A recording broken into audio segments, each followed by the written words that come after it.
আমার প্রিয় ছাত্রছাত্রীরা, আমি প্রকাশ। আজ আমি তোমাদের ক্লাস 7-এর গণিত প্রভা বইয়ের 11 নম্বর অধ্যায়ের অর্থাৎ ভগ্নাংশের বর্গমূলের নিজে করে 11.2 সমাধান করে দেখাবো। এর আগের দিন আমরা নিজে করে 11.1 করেছিলাম, আজকে আমরা এই অঙ্কগুলো সমাধান করে দেখাবো। কেমন? তো চলো শুরু করা যাক। দেখো, নিজে করে 11.2 এর একের দাগের অঙ্কটা কী আছে। কোন ক্ষুদ্রতম ধনাত্মক পূর্ণ সংখ্যা দিয়ে গুণ করলে নিচের ভগ্নাংশগুলি পূর্ণবর্গ ভগ্নাংশ হবে তা নির্ণয় করি। তাহলে দেখো, একের দাগের অঙ্কটা আমি সমাধান করছি। 64/147 সমান 64কে আমরা মৌলিক উৎপাদকে বিশ্লেষণ করে নেব। 64 কত দিয়ে যাবে? 2 দিয়ে। 2 32 64, 2 16 32, 2 8 16, 2 4 8, 2 2 4। তাহলে এটা 64 কত হচ্ছে? 2 দুগুণে 4 দুগুণে 8 দুগুণে 16 দুগুণে 32 দুগুণে 64, অর্থাৎ 1টা 2টা 3টা 4টা 5টা 6টা 2। সেইভাবে সিমিলারলি আমরা কি করব? 147-এর মৌলিক উৎপাদক বিশ্লেষণ করে নেব। এটা কত দিয়ে যাবে? 7 দিয়ে যাবে। 7 দুগুণে 14, 7 একে 7, 7 21 147, আবার 7 7 3 21, 3 চলে এসছে, এটা যাবে না। তাহলে এটা কত হলো? 7 গুণিত 7 গুণিত 3। দেখো, এই দুটা 2 থেকে একটা 2 আসছে, আবার এই দুটা 2-এর থেকে আরেকটা 2 আসছে, আর এই দুটা 2 থেকে একটা 2 আসছে। তাহলে 2 গুণিত 2 গুণিত 2-এর স্কোয়ার ডিভাইডেড বাই এই দুটো 7 থেকে একটা 7 আসবে, মানে 7-এর স্কোয়ার গুণিত 3টা যেমন আছে সেরকম থেকে যাবে, সমান তাহলে 2 দুগুণে 4 দুগুণে 8, 8-এর স্কোয়ার বাই 7-এর স্কোয়ার গুণিত 3। এটা হলো। এখন 8 স্কোয়ার বাই 7 স্কোয়ার 3, এটা গুণিত 3 সমান কী হলো? এই 3 3 কেটে যাচ্ছে, তাহলে 8 স্কোয়ার বাই 7 লিখে লিখো, যা একটি পূর্ণবর্গ রাশি, যা একটি পূর্ণবর্গ রাশি। তাহলে অতএব 64/147কে 3 দিয়ে গুণ করলে, দেখো 3 দিয়ে যখন আমরা গুণ করছি তখন হচ্ছে 8 স্কোয়ার বাই 7 স্কোয়ার, এটা একটা পূর্ণবর্গ রাশি। তার মানে এর যদি আমরা বর্গমূল নির্ণয় করি তাহলে পাবো 8/7। তাহলে ক্ষুদ্রতম সংখ্যা 3 দিয়ে যখন আমরা গুণ করছি তখন এটা সম্ভব হচ্ছে। তাই 64/147কে 3 দিয়ে গুণ করলে ভগ্নাংশটি পূর্ণবর্গ হবে। ব্যাস। 2-এর দাগেরটা কী বলছে? না স্যার, 2-এর দাগেরটা আছে 25/162। তাহলে 25-এর আমরা মৌলিক উৎপাদকে বিশ্লেষণ করে নেব। 5 5-এ 25, তাহলে 25 হলো 5 গুণিত 5 বাই, আর কত আছে? 162। 162-এর মৌলিক উৎপাদকে বিশ্লেষণ করবো 2 দিয়ে। 8 দুগুণে 16, 8 একে 8, তাহলে 81 দুগুণে 162। এবার 3 দিয়ে, 3 27-এ 81, 3 9-এ 27, 3 আর 3-এ 9। তাহলে কত হচ্ছে এটা? 3 গুণিত 3 গুণিত 3 গুণিত 3, মানে 4টা 3-এর গুণফল। 3 গুণিত 3 গুণিত 3 গুণিত 3 গুণিত 2। তাহলে এটা হচ্ছে, উপরটা হচ্ছে 5-এর স্কোয়ার, আর নিচে হয়ে যাচ্ছে এই দুটো 3-এর থেকে একটা 3 আসছে, আর এই দুটো 3-এর থেকে আরেকটা 3 আসছে, তাহলে 3 গুণিত 3-এর হোল স্কোয়ার গুণিত 2 সমান 5-এর স্কোয়ার বাই 3 আর 3 গুণ করলে কত হয়? 9-এর স্কোয়ার গুণিত 2। এখন 5-এর স্কোয়ার ডিভাইডেড বাই 9-এর স্কোয়ার গুণিত 2 সমান এই 2 কেটে যাচ্ছে, সমান 5 স্কোয়ার বাই 9 স্কোয়ার, যা একটি পূর্ণবর্গ রাশি। অতএব 25/162কে 2 দিয়ে গুণ করলে ভগ্নাংশটি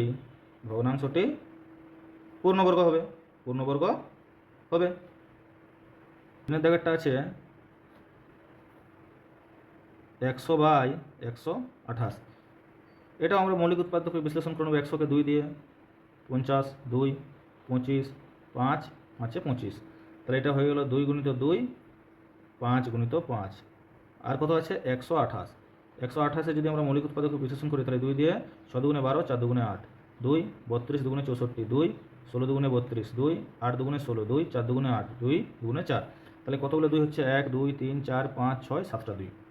তাহলে 1টা 2টা 3টা 4টা 5টা 6টা আর 7টা 2 লিখে নিলাম। তাহলে এটা হয়ে যাচ্ছে আমাদের 2টা 2-এর থেকে একটা 2 আসছে, 2টা 5-এর থেকে একটা 5 আসছে, তাহলে 2 গুণিত 5-এর হোল স্কোয়ার।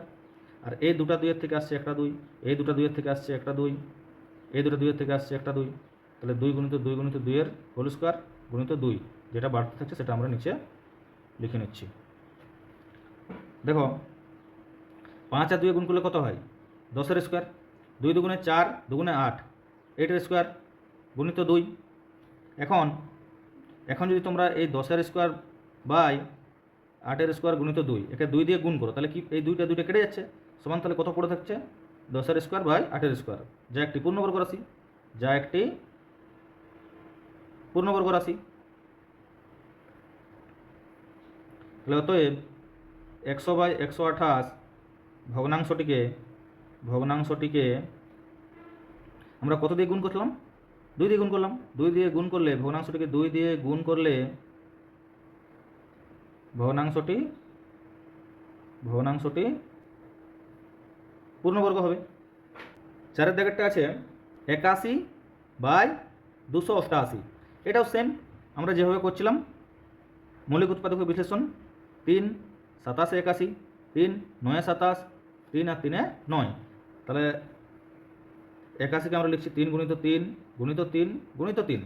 এরপর আসছে আমাদের 288 মৌলিক উৎপাদকের বিশ্লেষণ করব কীভাবে? 2 14 দুগুণে 28, 4 দুগুণে 8, 144 দুগুণে 288, 2 72 দুগুণে 144, 2 36 দুগুণে 72, 2 18 দুগুণে 36, 2 9 18, 3 3 9, 1 2 3 4 5, 5টা 2, 2 গুণিত 2 গুণিত 2 গুণিত 2 গুণিত 2, আর কটা 3 হবে? 2টা 3 গুণিত 3 গুণিত 3 সমান। তাহলে এই 2টা 3-এর থেকে এরকম একটা লম্বা দাঁড়ি টেনে দাও, 2টা 3-এর থেকে আসছে একটা 3, আবার এই 2টো 3-এর থেকে আসছে একটা 3, তাহলে 3 গুণিত 3-এর হোল স্কোয়ার। তাহলে এই 2টা 2-এর থেকে আসছে একটা 2, এই 2টো 2-এর থেকে আসছে একটা 2 গুণিত এই 2টা 3-এর থেকে আসছে একটা 3, তার হোল স্কোয়ার গুণিত, তাহলে এই যে একটা যে 2 পড়ে থাকছে সেটা আমরা এখানে লিখে নেব সমান 3 গুণিত 3 মানে 9-এর স্কোয়ার ডিভাইডেড বাই 2 গুণিত 2 মানে 4, 4 আর 3-এ গুণ করলে 4 3 12, 12-এর স্কোয়ার গুণিত 2। এখন 9-এর স্কোয়ার বাই 12 স্কোয়ার গুণিত 2, একে যদি আমরা 2 দিয়ে গুণ করি, নিচে 2 আছে সেই জন্য আমরা একে 2 দিয়ে গুণ করছি, নাহলে তোমরা হয়তো জিজ্ঞাসা করবে যে কেন 2 দিয়ে গুণ করা হচ্ছে। নিচে 2টা কাটানোর জন্য অ্যাকচুয়ালি আমরা 2 দিয়ে গুণ করছি, প্রত্যেকটা অঙ্কের ক্ষেত্রে এটা একই। এটা সমান 9-এর স্কোয়ার বাই 12 স্কোয়ার, যা একটি পূর্ণবর্গ রাশি, প্রত্যেকটার একই লেখা, যা একটি পূর্ণবর্গ রাশি। অতএব তাহলে কী লিখব? 81/288কে 2 দিয়ে গুণ করলে ভগ্নাংশটি পূর্ণবর্গ হবে। দেখো একে দাগের অঙ্কগুলো আমরা ভগ্নাংশটিকে কোন ক্ষুদ্রতম সংখ্যা দিয়ে গুণ করলে সেটা পূর্ণবর্গ হবে সেটা আমরা বের করলাম। আর এইগুলো কি বলেছে না, কোন ক্ষুদ্রতম পূর্ণ সংখ্যা দিয়ে ভাগ করলে হবে। কি বলছে দেখো, অঙ্কটা শুরু করা যাক। কোন ক্ষুদ্রতম ধনাত্মক পূর্ণ সংখ্যা দিয়ে ভাগ করলে নিচের ভগ্নাংশগুলি পূর্ণবর্গ ভগ্নাংশ হবে তা নির্ণয় করি। তাহলে দেখো প্রথমে যে অঙ্কটা আছে সেটা শুরু করা যাক। একের দাগেরটা 2-এর দাগের 1 450/625, সেই মৌলিক উৎপাদকে বিশ্লেষণ করব। 450কে যদি মৌলিক উৎপাদকে বিশ্লেষণ করি 2 225, এরপরে 5 5 4 20, 5 5 25, 5 45 225, 5 9 45, 3 3 9, তাহলে কি হচ্ছে আমাদের এটা? 2 গুণিত 5 গুণিত 5 গুণিত 3 গুণিত 3। 625কে চলো মৌলিক উৎপাদকে বিশ্লেষণ করা যাক। 625কে 5 দিয়ে, 5 12 60, 5 5 25, 5 125 625, 5 25 125, 5 5 25, তাহলে এটা হলো 5টা 4টা 5-এর গুণফল, 5 গুণিত 5 গুণিত 5 গুণিত 5 সমান। তাহলে দেখো এই দুটো 5-এর থেকে একটা 5 চলে আসবে, এই দুটো 3-এর থেকে একটা 3 চলে আসবে, তাহলে 5 গুণিত 3-এর হোল স্কোয়ার গুণিত 2 ডিভাইডেড বাই এই দুটো 5-এর থেকে আসবে একটা 5, এই দুটো 5-এর থেকে আসবে একটা 5, তাহলে 5 গুণিত 5-এর হোল স্কোয়ার সমান 5 3 15 স্কোয়ার গুণিত 2 ডিভাইডেড বাই 5 5 25-এর স্কোয়ার। এখন দেখো 15 স্কোয়ার গুণিত 2 ডিভাইডেড বাই 25 স্কোয়ার। দেখো এইখানে 2 আছে, তাহলে 2টাকে কাটানোর জন্য কি করতে হবে, আমাদের একে 2 দিয়ে ভাগ করতে হবে। তাহলে 2 দিয়ে যদি ভাগ করি তাহলে হবে 15 স্কোয়ার গুণিত 2 ডিভাইডেড বাই 25 স্কোয়ার। ভাগটা যখন গুণ করবো তখন সংখ্যাটা তার অনুন্নক হয়ে যাবে, মানে 2টা হয়ে যাবে 1-2। এরপরে দেখো এই 2 আর এই 2 কেটে যাচ্ছে, তাহলে কি পড়ে থাকছে 15 স্কোয়ার বাই 25 স্কোয়ার। এটা আমরা কি লিখবো, যা একটি পূর্ণবর্গ, যা একটি পূর্ণবর্গ রাশি। অতএব 450 বাই 625কে 2 দিয়ে ভাগ করলে ভগ্নাংশটি পূর্ণবর্গ হবে, ভগ্নাংশটি পূর্ণবর্গ হবে। দুয়ের দাগেরটা কি বলছে, দুয়ের দাগেরটা আছে 320 বাই 121, 320 বাই 121। তাহলে 320-র মৌলিক উৎপাদকে বিশ্লেষণ করো। 2 16 দুগুণে 32 160, 2 80 দুগুণে 160, 2 40 দুগুণে 80, 2 20 দুগুণে 40, 2 10 দুগুণে 20, 2 5-এ 10।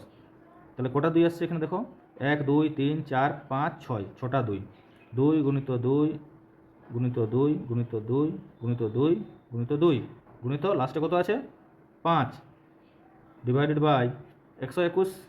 121-এর যদি আমরা মৌলিক উৎপাদকে বিশ্লেষণ করি 11 11 121 হয়, তাহলে 11 গুণিত 11। দেখো এই দুটা 2-এর থেকে আমাদের কি আসছে একটা 2, এই দুটা 2-এর থেকে আসছে একটা 2, এই দুটা 2-এর থেকে আসছে একটা 2, তাহলে 2 গুণিত 2 গুণিত 2-এর হোল স্কোয়ার গুণিত 5 ডিভাইডেড বাই 11 স্কোয়ার সমান 2 দুগুণে 4 দুগুণে 8, 8 স্কোয়ার গুণিত 5, 8 স্কোয়ার গুণিত 5 ডিভাইডেড বাই 11 স্কোয়ার। এখন 8 স্কোয়ার গুণিত 5 ডিভাইডেড বাই 11 স্কোয়ার ভাজিত 5। দেখো এই যে 5টা রয়েছে, এই 5টাকে কাটানোর জন্য আমরা কী করবো, 5 দিয়ে ভাগ করব, তবে এই রাশিটি পূর্ণবর্গ হবে। ভাজিত 5 সমান, ভাগটা যখন গুণ হয়ে যাবে তখন সংখ্যাটা উল্টে যাবে, মানে তার অনুন্নক হয়ে যাবে। তাহলে 8 স্কোয়ার গুণিত 5 বাই 11 স্কোয়ার গুণিত এটা হয়ে যাবে 1/5। তাহলে 5 আর 5 কেটে গেল সমান 8 স্কোয়ার বাই 11 স্কোয়ার, যা একটি পূর্ণবর্গ রাশি, যা একটি পূর্ণবর্গ রাশি। তাহলে আমরা কত দিয়ে ভাগ করছি না স্যার, আমরা 5 দিয়ে ভাগ করছি। তাহলে অতএব 320 বাই 121-কে 5 দিয়ে ভাগ করলে ভগ্নাংশটি পূর্ণবর্গ হবে। দেখো 3-এর দাগের অঙ্কটা, 3-এর দাগের অঙ্কটা আছে 245 ডিভাইডেড বাই 64 সমান, দেখো 245-কে যদি আমরা মৌলিক উৎপাদকে বিশ্লেষণ করি তাহলে কত হবে, 3 8-এ 24, না এটা 3 দ্বারা যাবে না, এটা 5 দিয়ে যাবে, 5 5 5 4-এ 20, 5 9-এ 45, 7 7-এ 49। তাহলে 5 গুণিত 7 গুণিত 7 ডিভাইডেড বাই 64-কে আবার মৌলিক উৎপাদকে বিশ্লেষণ করে নাও। 2 32 2 16 2 8 2 4 2 2। তাহলে 1 2 3 4 5 6টা 2, 1 2 3 4 5 6 সমান 5 ইন্টু এটা হয়ে যাবে 7 স্কোয়ার ডিভাইডেড বাই এই দুটা 2 থেকে আসবে একটা 2, এই দুটা 2-এর থেকে আসবে একটা 2, আর এই দুটা 2-এর থেকে আসবে একটা 2। তাহলে 2 গুণিত 2 গুণিত 2-এর স্কোয়ার সমান 7 স্কোয়ার বাই 8 স্কোয়ার। আচ্ছা 5 উপরে গুণ আছে 5, হ্যাঁ 5। এখন এই যে 5টা আছে, এই 5টাকে কাটানোর জন্য আমরা কী করব, 5 দিয়ে ভাগ করে দেবো, তবেই তো কাটবে। এখন 7 square into 5 divided by 8 square ভাজিত 5 সমান 7 square into 5 divided by 8 square গুণিত 5টা গুণ করলে হয়ে যাবে 1-এর 5, তাহলে 5 5 কেটে যাচ্ছে সমান 7 স্কোয়ার বাই 8 স্কোয়ার, যা একটি পূর্ণবর্গ রাশি, যা একটি পূর্ণবর্গ রাশি। অতএব 245 বাই 64কে 5 দিয়ে ভাগ করলে ভগ্নাংশটি পূর্ণবর্গ হবে। ভগ্নাংশটি পূর্ণবর্গ হবে। চারের অঙ্কটা কি আছে?